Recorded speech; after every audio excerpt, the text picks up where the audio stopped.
보았습니다. 특별히 이스라엘 백성들, 특별히 느헤미야가 이렇게 성벽을 완공하고, 그리고 이제 성벽을 완공하는 데서 이제 끝나는 것이 아니라 성전을 짓고 성벽을 완공해도 그 성읍 안에 살고 있는 사람들이 하나님 중심으로 살지 않으면 언제든지 이 성전이나 성벽은 허물어질 수 있다. 포로 생활 70년을 통해서 우리가 하나님 중심으로 살지 아니하면 안 된다. 하나님께서 우리를 택하셨고 하나님께서 우리에게 땅을 주셨기 때문에 우리는 하나님 중심으로 살아야 합니다. 이런 마음의 중심이 공감대가 아주 깊이 형성되어 있습니다. 그래서 이렇게 성벽을 완공하고 여기에서 끝나는 것이 아니라 눈에 보이는 가시적인 외부의 공사가 그들의 목적이 아니라 이제 우리의 심령을, 우리의 심정, 우리의 마음 속에 하나님의 성전을 짓고 또 외부의 이런 세속의 문화로부터 우리를 지킬 수 있는 이 성벽을 쌓읍시다. 그래서 수문학 강당에 모여서 하나님의 말씀을 듣고 또 그 말씀 가운데서 회개하는 그런 통회의 역사들이 있었습니다. 또한 이제는 우리가 이 율법을 반드시 지키겠습니다. 이렇게 언약에 갱신하는 그런 일들도 있었습니다. 오늘 본문은 성전 중심으로 살아가려고 하면 성전이 원활하게 돌아가야 합니다. 성전이 원활하게 돌아가려면 이 성전에는 두 가지가 필요한데, 이 성전에 나아간다는 것은 이스라엘 백성들이 하나님 앞으로 나아가는 것입니다. 이스라엘 백성들이 하나님 앞으로 나아간다는 것은 이 사제의 은총, 이 제사함부터 시작되는 것이죠. 하나님과 깊은 교제와 어떤 하나님과의 어떤 교통, 그런 모든 것들의 전제는 사람이 하나님 앞에서 이 죄의 문제를 해결해야 합니다. 그래서 성전에서 가장 중요한 기능은 성전 제사입니다. 이스라엘 백성들 누구든지 성전에 나왔을 때 하나님, 내가 또 한 주간 이렇게 죄를 지었습니다. 살면서 또 이렇게 범죄했네요. 저의 허물을 용서해 주십시오.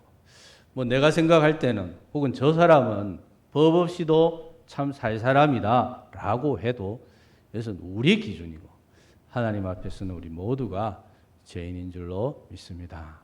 그래서 이 죄의 문제는 계속해서 도전받는 것이고 또 이 죄의 문제를 가지고 실험을 해야 합니다. 그래서 성소에 나아가서 이렇게 죄의 문제를 해결하기 위해서 제물을 들고 가죠. 제물을 들고 가서 그리고 이 제물 위에 손을 얹고 기도를 합니다. 저의 죄를 용서해 주세요. 그래서 나의 죄가 이 동물에게로 전가되는. 그래서 제사장은 이 희생양, 희생의 제물을 이렇게 하나님 앞에 번제물로 바치는, 이렇게 희생의 제물이 필요하고 또 그것을 집례하는 제사장이 필요하죠. 그래서 제물은 제사를 드리는 사람이 준비를 하면 되지만 이 제사장 언제든지 제사를 드리러 가면 제사장이 있고 또 레위인들이 있어야 될 것입니다.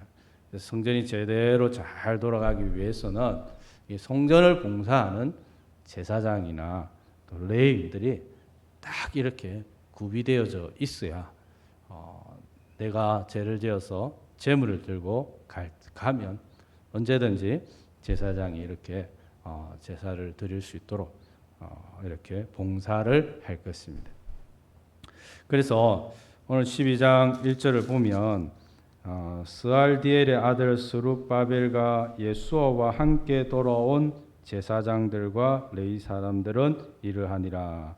스알디엘의 아들 스룹바벨 그리고 예수아, 이 사람들은 제1차 기환 때의 지도자들입니다. 그래서 포로 생활 속에서 1차 기한, 2차 기한, 3차 기한 이렇게 세 번에 걸쳐서 이루어지고 느헤미야는 제3차 귀환입니다. 제사장들의 그 이름들을 이제 스룹바벨 제1차 귀환 때부터 이렇게 제사장들의 이름 또 성전을 봉사를 하는 레위인들의 그 유력한 가문들 또 그 이름들을 이렇게 적어놓고 있는 것을 볼 수가 있습니다.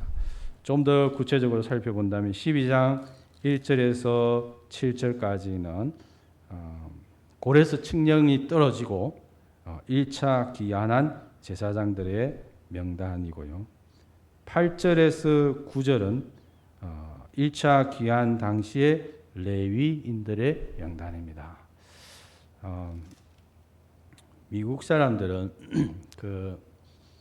어지간히 교회 다니는 사람들도 그렇고 학교에도 그렇고 미국 문화 자체가 이 필그림스 파더스 1620년에 메이플라워를 타고 영국에서 건너온 이 사람들, 이 사람들이 그 당시에 대단한 사람들은 사실 아닙니다. 평범한 사람들이고 쫓기다가 어쩌다가 이 배를 탄 사람도 있고 그런데 그 당시 1620년 메이플라워를 타고 대서양을 건너서 이 미국으로 건너온 이 사람들을 필그림 파더스라고 이렇게 부릅니다. 그러면서 굉장히 이 사람들을 존경하는 이 필그림 파더스라고 이렇게 말할 때는 굉장히 마음의 존경을 담아서 이야기하는 것을 볼 수가 있어요. 그래서 필그림 파더스를 무엇이라고 해석을 하면 좋을까? 필그림은 순례자라는 말입니다. 순례의 아버지. 조금 말이 안 맞거든요. 그래서 이렇게 이게 무슨 의미일까 이렇게 생각을 해보면 우리로 치면은 우리의 조상이라는 말 같아요. 제가 볼 때는 이 문맥이 조상. 그러니까 이 미국이라는 나라가 형성이 되는 데 있어서 최초로 건너온 이주자들, 이 미국을 신세계를 건설한 최초의 우리 조상들, 조상들. 미국이라는 나라는 역사가 200년밖에 되지 않잖아요, 그죠? 유럽은 역사가 어마어마합니다. 우리나라 중국 못지않은 그런 역사를 가지고 있지만 미국이라는 나라는 200년밖에 안 됩니다. 그래서 유럽 사람들이 전통도 문화도 없는 막대 먹은 나라 이렇게 해도 할 말이 없죠. 그러니까 나라로서 딱 이렇게 모양과 구색을 만들려면은 나라를 누가 시작했는가 이런 게 있어야 되잖아요. 그래서 이 필그림 파더스 신앙을 위해서 하나님을 올바로 믿기 위해서 정말 고향 본토 친척 아비집을 떠나서 이 척박한 땅에 오면서 죽고 한 해 또 겨울 속에서 배가 고파서 또 추위에 죽고 이런 악조건 속에서도 신앙을 찾아서 온 우리의 신앙의 선조들. 그래서 이런 필그림 파더즈를 미국 사람들이 존경하고 기억하고 하는 걸 볼 수가 있습니다. 그래서 그 미국의 정신이랑 개척이라든지 하나님을 향한 어떤 신앙이라든지 이런 것들이 이 필그림 파더스 우리의 위대하신 아버지들, 선조들 신앙의 자유를 찾아서 고향 친척 본토 아비집을 떠났던 그래서 이 신들이 왔던 우리의 조상들 하면서 이 사람들이 기억하는 것을 볼 수가 있습니다. 그러니까 믿음으로 신앙으로 가면 이 뿌리라는 것이죠. 뿌리, 우리의 뿌리. 그런 점에서 이 족보가 우리가 생각할 때는 참 이름도 발음도 헷갈리고요. 이름이 굉장히 많고 난해하지만 이스라엘 백성들은 이 필그림 파더즈입니다. 자기들에게 있어서 필그림 파더즈. 예루살렘에서 강제로 포로로 붙잡혀 가버렸죠. 그리고 시간이 70년이 지나버렸어요. 여기서 이제 새로운 지역에서 성공을 한 사람들도 있을 것이고요. 새로운 속에서 70년이 지나면서 제사장이고 레인이고 간에 정체성을 상실한 사람들도 많을 거예요.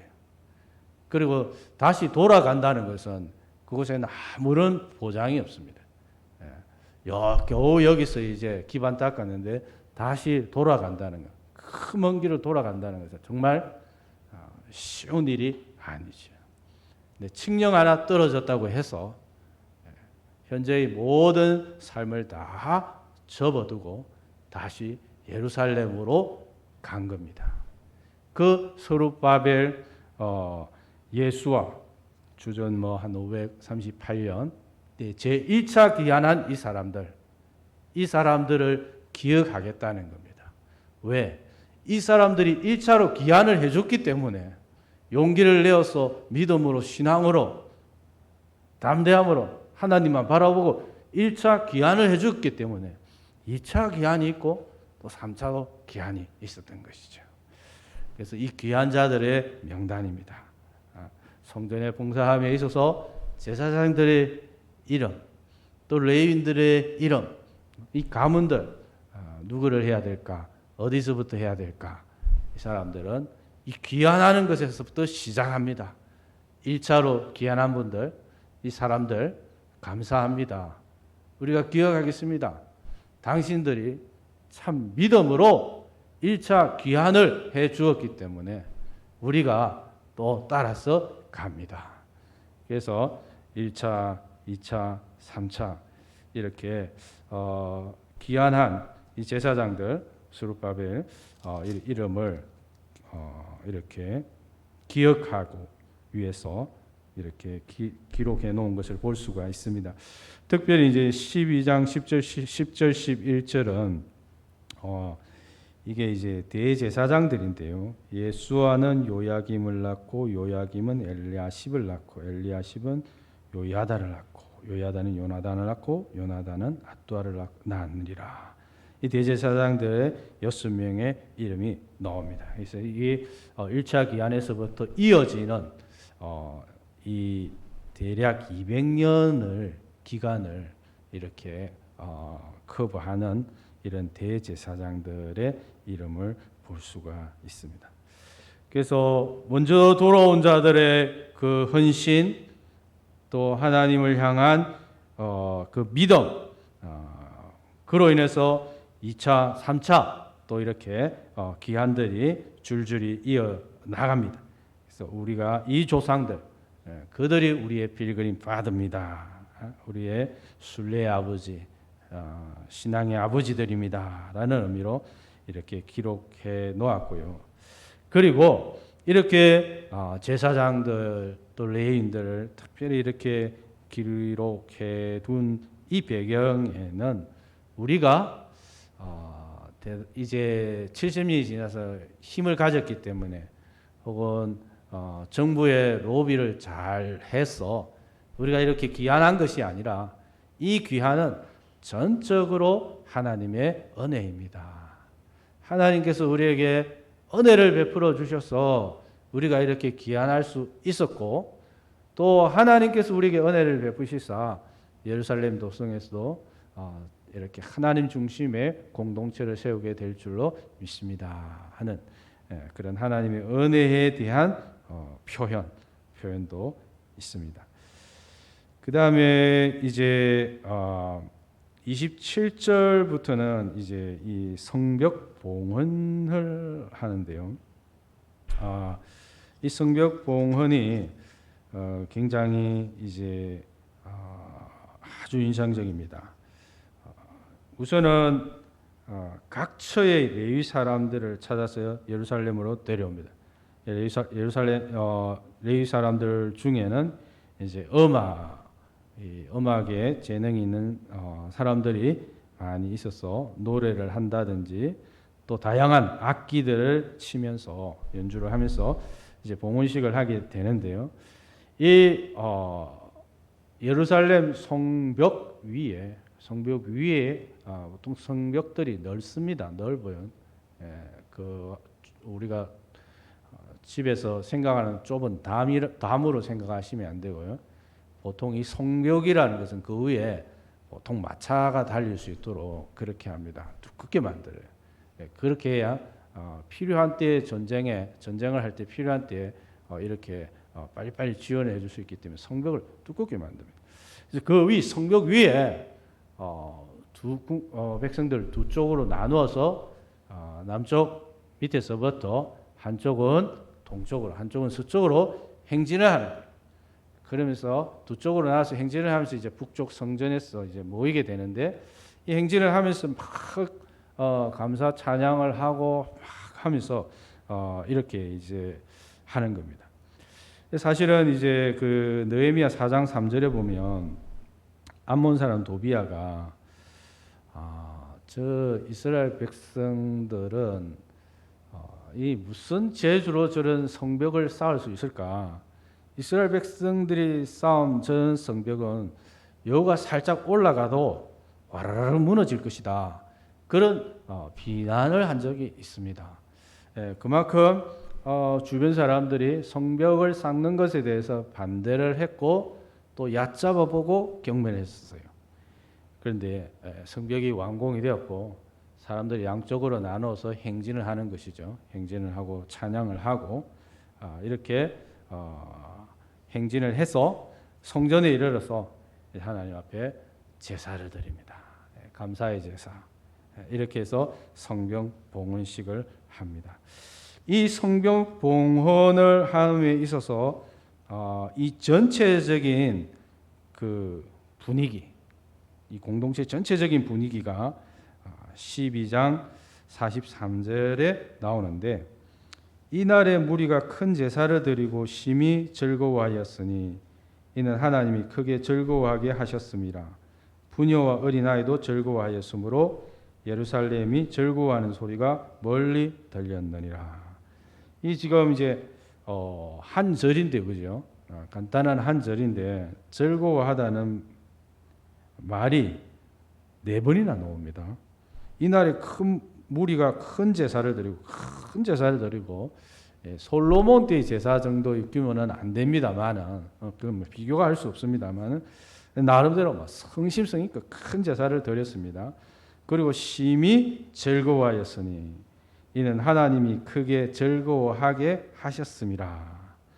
부녀와 어린아이도 즐거워하였으므로 예루살렘이 즐거워하는 소리가 멀리 들렸느니라. 이제 예루살렘이 제대로 회복된 거죠, 그죠? 완전히 바벨론에서 황폐화되고 성벽은 허물어지고 성문은 불타고 도시는 완전히 황폐화되었었는데 사람들이 귀환을 하고 성전을 짓고 또 성벽을 완공하고, 그러나 그것으로 끝이 나는 게 아니죠, 그죠? 이제 하나님 앞에 크게 다 같이 한 마음으로 하나님께 예배를 드렸더니 하나님이 여인들이, 어린아이들, 노인들, 모든 사람에게 이르기까지 하나님이 그 심령에 치료해 주셨습니다. 치료해 주셨어요. 하나님, 어떻게 하나님의 도성이, 하나님의 택한 백성들이 이방인들의 손에 이렇게 처참하게 도륙당할 수 있습니까? 많은 사람들이 하나님은 도대체 어디에 계십니까? 그랬을 터인데요. 귀환하는 것도 쉬운 일이 아니었고 성전을 짓고 또 성벽을 이렇게 짓는 것도 쉬운 일들이 아니었어요. 너무 많이 힘들고 어렵고 고비고비마다 위기가 왔는데 우리가 한 것이 아니라 하나님께서 한 단계씩 한 단계씩 올라가게 하시고 이끌어 주시고 지켜 주시고 보호해 주셔서 주변 사람들이 너가 지은 성벽은 여우가 한 마리 올라가다 와라로 무너질 것이다 그렇게 했는데 성벽이 멋들어지게 완공이 튼튼하게 완공이 되고 이 모든 것이 하나님의 은혜입니다 하면서 하나님께 감사하고 찬양하고 경배하고 예배를 드렸더니 하나님이 이 도성에 성령으로 임하시사 그 아픈 심령을 치료해 주시고 상한 심령을 회복시켜 주시고 그 심령 속에 기쁨이 감사가 충만하게 했습니다. 저 성문 밖에서도 예루살렘 도성에서 기뻐하는 소리가 울려 퍼지더라. 옛날에 우리나라에 청일 전쟁, 또 러일 전쟁, 이렇게 전쟁이 우리나라에서 있었습니다. 우리나라에서 남이 나라가 우리나라에 와서 전쟁을 했어요. 청일 전쟁을 할 때 평양에서 십리 밖에서 피냄새가 진동을 했다고 할 만큼 많은 사람들이 죽었습니다. 그런데 참 우리나라가 우리 이 남한만은 정말 하나님 앞에 엎드리고 하나님을 찾고 다른 것 누가 뭘 하든지 다 제껴놓고 그저 하나님을 믿는 것이 예수님을 따라가는 것이 사는 것이다 생각하고 그렇게 우리가 하나님을 찾고 의지하고 살아왔더니 오늘 이렇게 되었어요. 근데 우리는 잘 모르는데 전 세계가 아프리카, 유럽, 미국 전 세계가 대한민국을 향해서 귀를 기울이면 즐거운 소리가 막 대박 나는 소리가 막 들린다고 한답니다. 아멘. 하나님께서 우리에게 은혜를 베푸신 줄로 믿습니다. 나 여기서 우리가 멈추어서는 안 되겠습니다.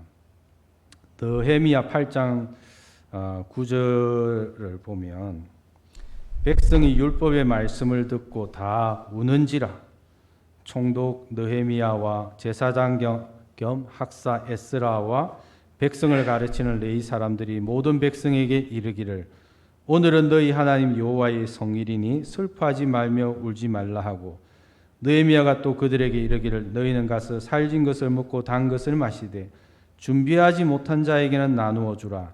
이날은 우리 주의 성일이니 근심하지 말라. 여호와로 인하여 기뻐하는 것이 너희의 힘이니라. 하고 레위 사람들도 모든 백성을 정숙하게 하여 이르기를 오늘은 성일이니 마땅히 조용하고 근심하지 말라 하니 모든 백성이 곧 가서 먹고 마시며 나누어 주고 크게 즐거워하니 이는 그들이 그 읽어 들려준 말을 밝히 함이라. 하나님의 말씀으로 우리가 은혜 받고 하나님의 말씀이 우리의 심령에 역사할 때 개인, 공동체의 그 심령에 즐거움이 회복되는 줄로 믿습니다. 우리 세상에 우리가 잘 살다 보니까 우리의 주변에 많은 것들이 있는데 그것에 탐닉하고 그것을 추구하는 것이 아니라 여호와로 인해서 하나님으로 인해서 예수님으로 인해서 기뻐하는 것이 우리의 삶의 가장 큰 힘이요 든든한 힘인 줄로 믿습니다. 왜 이러냐고 하냐니까요. 우리가 부정할 수 없는 분명한 역사적 사실이 있는데 2000년 전에 예수님께서 하나님의 아들이신 예수님께서 이 땅에 오셔서 우리를 위해서 십자가에 못 박혀 죽으셨어요. 3일 만에 부활하시고 성천하셨습니다. 제사장이 이제는 필요가 없어요. 레위인이 필요가 없어요. 하나님의 아들이신 예수님께서 우리의 희생 양이 되셨고 또 영원한 제사를 침례하셨습니다. 그 예수님을 가슴에 모시고 그 예수님을 영접하고 그 예수님을 따라가면 우리 개인이, 우리 가정이, 우리 공동체에 하나님이 주시는 기쁨, 즐거움이 있는 줄로 믿습니다. 이것이 사도행전 2장에 보면 이런 역사가 일어났습니다.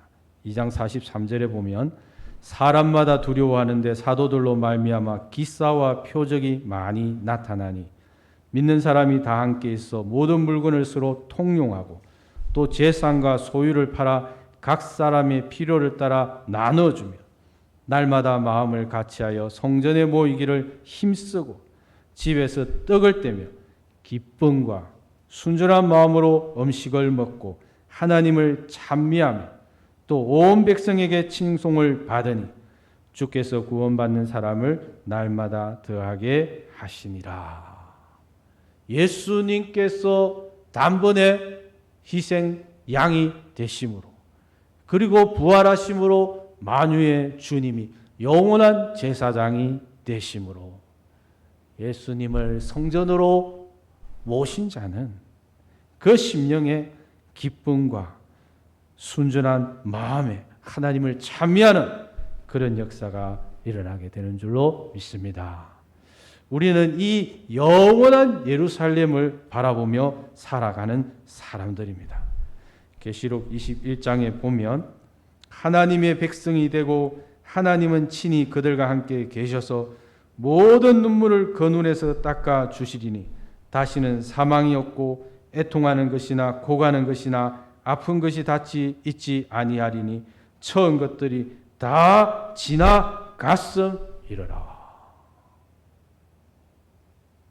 이스라엘 백성들이 70년 포로살이했던 그 고통 세월들, 오늘 우리가 직면하는 삶의 정황 속에서 경험하는 이 고통들, 이런 것들은 이제 다 지나갈 거예요. 하나님의 영원한 도성에서 영원토록 하나님을 경배하고 하나님으로 인해 즐거워하는 그날이 올 줄로 믿습니다.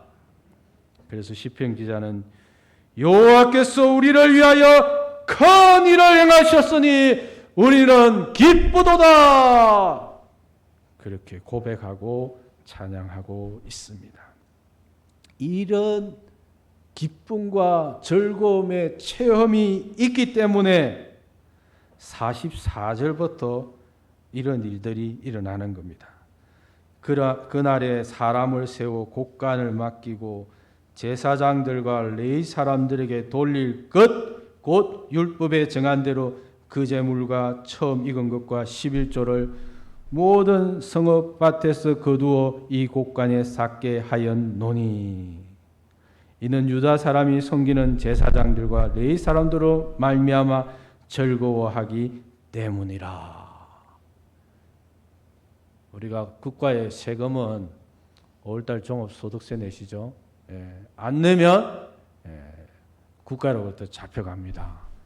그러나 우리가 그 제물이나 처음 익은 것이나 11조를 이스라엘 백성들이 자원해서 드리는 것은 하나님께서 우리 앞에서 우리를 위해서 위대한 일을 행하셨기 때문에 감사하는 마음으로, 자원하는 마음으로, 기쁨으로 이 예물을 드립니다.